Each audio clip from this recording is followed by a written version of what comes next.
अगर आपको बार बार यूटीआई होते हैं, बार बार यूरिन के इन्फेक्शंस होते हैं, lower abdominal pain of and on बना रहता है, यूरिन का फ्लो रुक रुक करके आता है, तो हो सकता है कहीं रीनल स्टोन्स पड़े हों, जिन्हें हम किडनी स्टोन्स भी कहते हैं।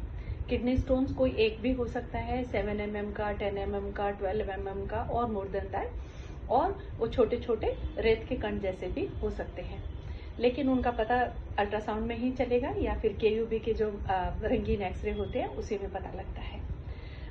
और वो पेन बहुत ही अनबियरेबल सा पेन हो जाता है जो स्टोन्स का पेन होता है। कुछ लोग तो वो जिनकी फैमिली हिस्ट्री होती है, अक्सर देखने में आता है कि एक जने को रीनल स्टोन जब दूसरे को निकल आते हैं, फिर तीसरे को निकल आते हैं और कई लोगों को निकल आते हैं। एक्चुअली जो रीनल स्टोन्स होते हैं वो जो लोग पानी कम पीते हैं, एक तो उनको हो जाते हैं, और दूसरा वो कैल्शियम ऑक्जेलेट के क्रिस्टल्स होते हैं जो धीरे धीरे करके जमने शुरू हो जाते हैं और धीरे धीरे वो स्टोन्स की फॉर्म ले लेते हैं। लेकिन बहुत ही कॉमन प्रॉब्लम हो गई है रीनल स्टोन्स आजकल के टाइम में।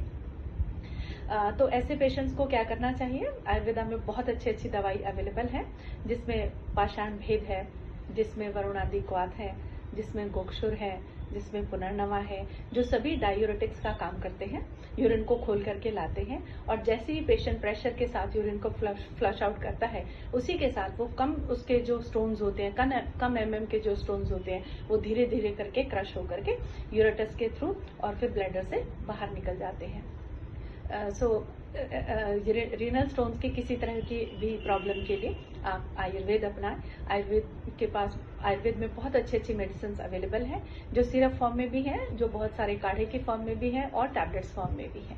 और थोड़ा लाइफ स्टाइल भी अपना ऐसे अपनाएं कि पानी कम से कम 6 से 8 ग्लास पानी डेली पिए, हाइड्रेटेड रहे। कुल्थी की दाल दिन भर में एक बार जरूर खाएं जिनको रीनल स्टोन्स हैं। सिर्फ दवाइयों पे भी डिपेंड ना करें, अपने लाइफ स्टाइल के ऊपर भी ध्यान दें। और ये देखने में आता है कि ओवरवेट लोगों को ज्यादा रीनल स्टोन्स होते हैं, तो उस बात का भी ध्यान रखें। अपने लाइफ स्टाइल को मैनेज करें, एक्टिव लाइफ स्टाइल और एनर्जेटिक लाइफ स्टाइल रखें। और सभी तरह की हेल्प के लिए we are always happy to help you.